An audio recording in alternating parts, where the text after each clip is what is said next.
Both approaches will be easily misinterpreted because we see them through the concept of morality that we have today because of, Desha Kalapatra. The point is that why Ram sent away Sita? Sita was not, broken-hearted and, oh, I've been abandoned. Sita was okay with going in the forest. Was perfectly okay because, together they discussed, they saw the situation. They said, okay, it's better that, Sita must have said, it's better that I go, because otherwise it will be difficult to keep, the people trusting the Kshatriya. Just like the king was supposed to sacrifice everything for the benefit of the prajas, the queen was also supposed to be ready to sacrifice everything for the benefit of the prajas. So Sita said, okay, yeah, I'm going. She went to the forest. She went to the play ashram of Valmiki Muni. And, of course, she was perfectly happy. And Rama never disrespected Sita. He didn't kick her away. He didn't kick her out. He respected Sita so much that he made a vigraha of Sita, in pure gold. And he was keeping this vigraha, I think life-size probably. He was keeping this vigraha next to him on the throne and during the yagyas and everything. So how we can see this as the behavior of a husband who, rejected his wife. It doesn't tally, doesn't add up, because it's a totally different story. But we can understand the original story only if we actually understand the Vedic society, which is totally different from the Abrahamic oriented society. Unfortunately, Indian society today has absorbed a lot of Abrahamic garbage and, thinks that this is the age-old Orthodox original Hindu culture, which is not. Just see, for example, the fact of covering the body, especially in northwestern India, we have this obsession with the women should keep the sari on their head, they should cover their head. But this is the burqa idea. If we go and see the temples that were built and the deities that were, installed before the Muslims came, we see the mother goddess has hardly any clothing. A lot of jewelry, but hardly any clothing. So what does that mean? It means we have a problem there. People have come to believe that, toxic Abrahamic ideas are the age-old tradition of Hinduism. It is totally false.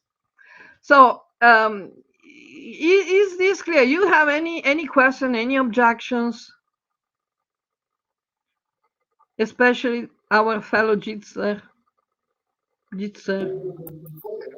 No, not exactly. But I just wanted to know, like, those Sudras are in Varnashrama system, Yes. but they are not, like, it is not mandatory for them to follow all the rules and regulations of Yes. Varnashrama system. In So then fact, if how I come? can interrupt you, for Shudras, it is not mandatory to follow any rule regulation except the basic compassion and cleanliness. Hmm. Samanya Dharma. Okay, go on. Then how come a Varnashrama society will run so smoothly when a particular group of people are not obeying or not following or not are not meant to follow a particular guideline of that Varnashrama system? Oh, There is that's every very chance of. simple. Yeah, the duty of the Shudras is to follow the order of their employer. Hmm, The Shudra is defined by the point is that the Shudra is not qualified himself to decide what to do because he doesn't hmm, know. He's not. He doesn't have to follow any duties, anything. He doesn't have any duties. So he has no responsibility. So the point is, we're reading Gita that the duties for the Shudra is just to assist to serve other sincerely. three. Hmm, Yeah, only to serve sincerely. Of course, it depends on what kind of employer you get. hmm, Because if you get an employer who is a qualified member of the, three Varna, the Dvijas, twice born, hmm, then of course the society will run smoothly. hmm, To carry things, to clean and everything, you just need to follow the basics of compassion and cleanliness. And these are basics that, people in modern societies don't even know what they mean. So the general population today, they're not even qualified as Shudras. So when the Shastras say Kalo Shudra Sambhava, they're hmm. very optimistic. In The fact, in point Kali is, Yuga, the mass of people are just Chandala. yes, like point is of course in Kali Yuga there are only Sudras. But the thing is is there any Brahman who is there to guide all the Sudras to spiritually elevate themselves? So that's the question. There should be. Yeah. There should be. That's what we have been trying. Everybody, all the teachers, genuine teachers, have been trying to work on that. Mhm. Now the point is, there is a lot of work to do. So someone who has the potential to be a brahmana should actually get serious about it. Mhm. Which we're trying to push in that direction. Mhm. And in general, what we need is also, the brahmanas who will not only give, teaching and advice and direction and everything, but should also be allowed to have their own ashram where people can go and take shelter. Now, Hmm. the present situation of the Asuric culture, Asuric society that is taking over everywhere, is trying to, destroy completely the system. When sannyasis are required to have a credit card and the other card and this card and the other card, and you know, what do you hope to get? This is Asuric.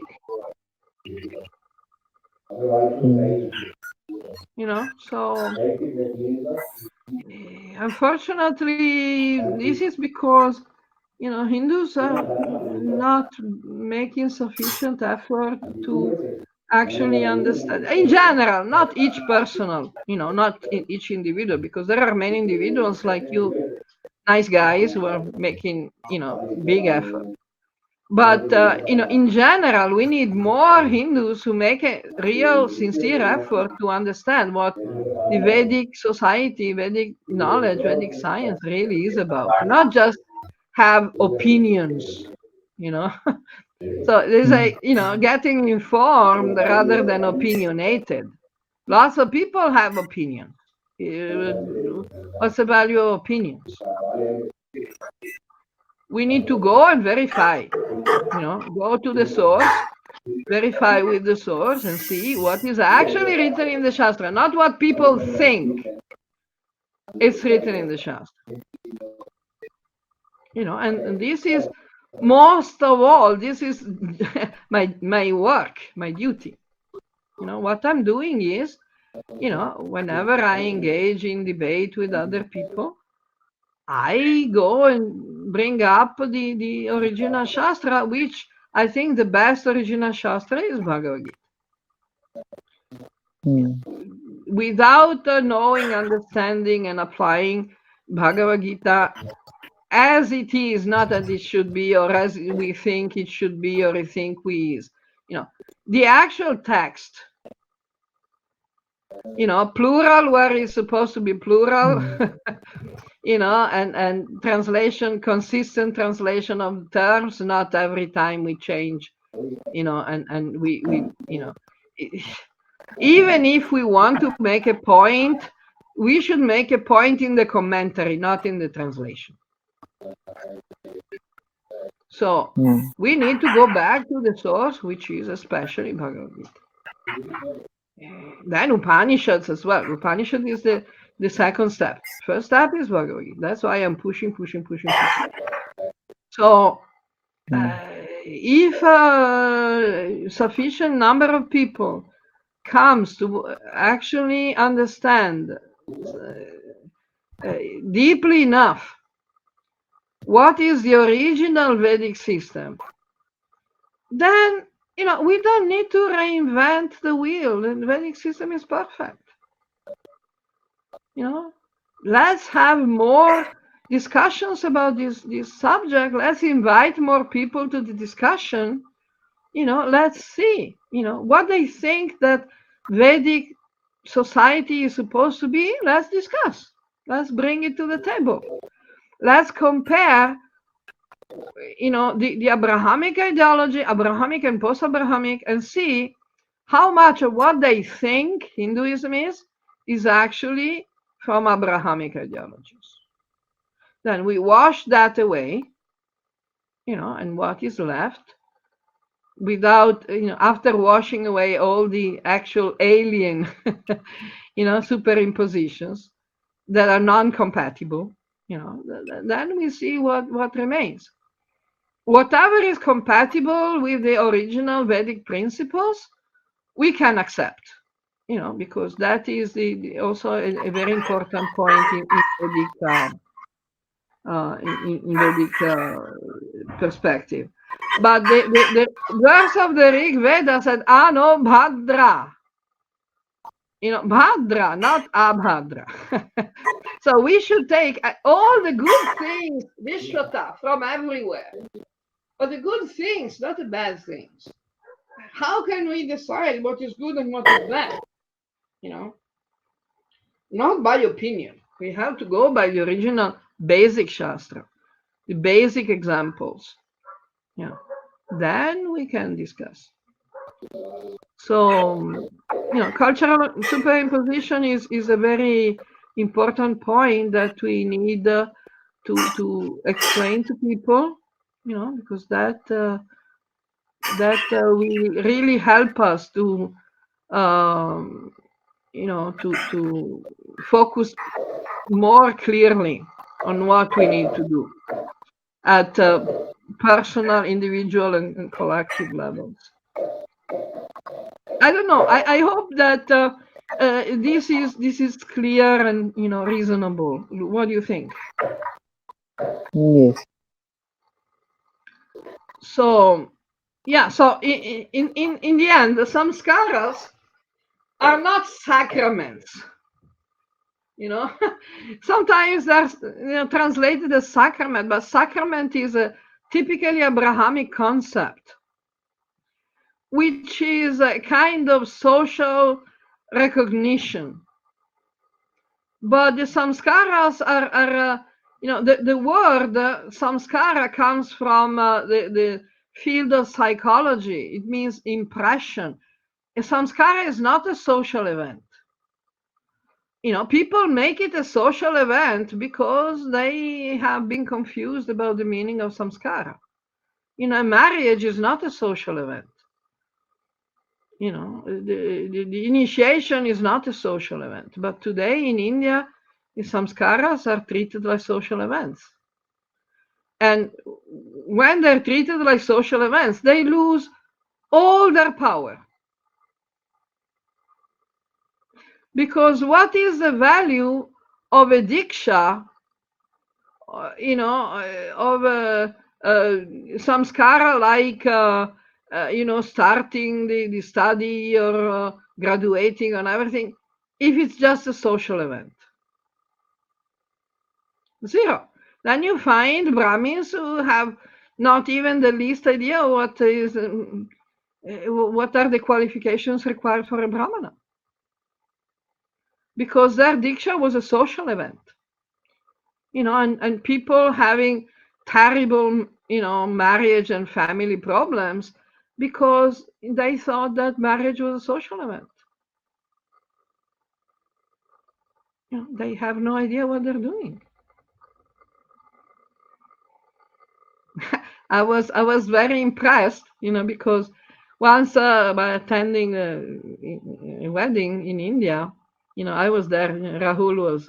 I was with Rahul Acharya. He was quite expert also in the ritualistic part, because of course being from the Rajguru family and being strictly associated with the Raj Sharmas, and he was very much into it. So we were sitting at this marriage, and Rahu was commenting, this Brahmin is chanting the funeral mantras at the marriage. I would not have been able to recognize them, but he recognized it. Say, what kind of nonsense is this? Because when you think that Brahmin means caste, means, because you're born as a Brahmin, you don't need to qualify, you don't need the knowledge, you don't need, seriousness, you don't need anything. Just because you have a birth certificate, you can do and say whatever you want, and you're always right. You understand? And that's where everything goes down the toilet.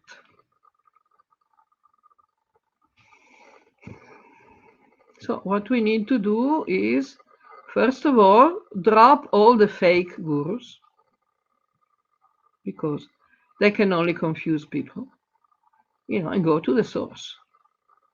Swadhyaya, we need to study directly the source. We need to find, and ask questions. If someone comes and says, I'm a guru, okay, let's ask questions. Let's see what kind of guru you are. Yeah. If you go and see, not many we stand the test. So, we can still do it. We can still make it. We can still re-establish the Vedic society in Indian society, and indeed at global level. But we need to know what Vedic society is supposed to be. So, first of all, we have to distinguish what we think, what people think is Vedic and is not. We need good translations, English translations from the original text. And these English translations should not be, in pursuance of the colonial versions. Still, the most popular Sanskrit English dictionaries today everybody is using is Monier Williams. Monier Williams was famous for, his declarations about how he wanted to destroy Hinduism. Okay, so we are using the Sanskrit English dictionary by someone who declared he wanted to destroy Hinduism.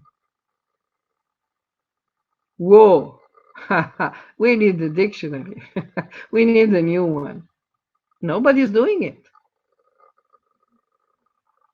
Nobody's doing it. I'm not good enough to do that. I wouldn't even dare to think about it, because it's a huge job, and I'm not qualified for that. But why nobody else is doing it? You see what I'm saying? Yeah. But at least Gita is extremely easy. The Sanskrit of Bhagavad Gita is so easy. Even I can clearly understand. So if we want to study Sanskrit at that level, it's not difficult. So let's start with the Bhagavad Gita, and then we see if we can go and read the Upanishads, the Puranas, and everything. But first we have to understand the Gita. It's the first of the Prasanatraya.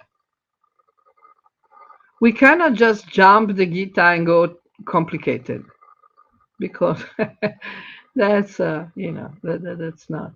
It's like if we go to study mathematics and we skip the first the multiplication tables and we start writing equations. What are we writing? Write this equation because it looks nice. What does it mean it looks nice? It doesn't mean anything. What's the value? We need the the multiplication tables first. We need the basics. The problem is that people not many people do that. Okay. Does this answer your question? Yes. Yeah, it's it can look discouraging, but in fact it's a reality check. Mhm. It's a reality check, and we can we can see, even if we see the problem, the difficulty, we can still take it as an opportunity for our good work. Like, the Kurukshetra, the Kurukshetra was not meant, the Battle of Kurukshetra was not meant to win or lose or to save the kingdom. It was meant to engage people in taking a stand, making a choice between dharma and adharma. So this is the actual purpose. Things, victory or defeat are temporary. We shouldn't be, distracted by that. We need to do our duty without being distracted by the result. Whether we have hope for result or not, it doesn't matter. We should go and do our duty according to Dharma and Vidya. Then, okay, whatever will happen, will happen. It's not our problem. So, okay. I know it's difficult. It's difficult. Not many people will be ready to listen. Not many people will be ready to listen. But this is the bitter medicine we need today. We need to take a reality check and see where are we really. What is the obstacle? What is the problem we need to fix and solve? Because otherwise, otherwise it's just entertainment, which is good, but it's not going to solve any problem. Okay, and any other question or objection on this subject?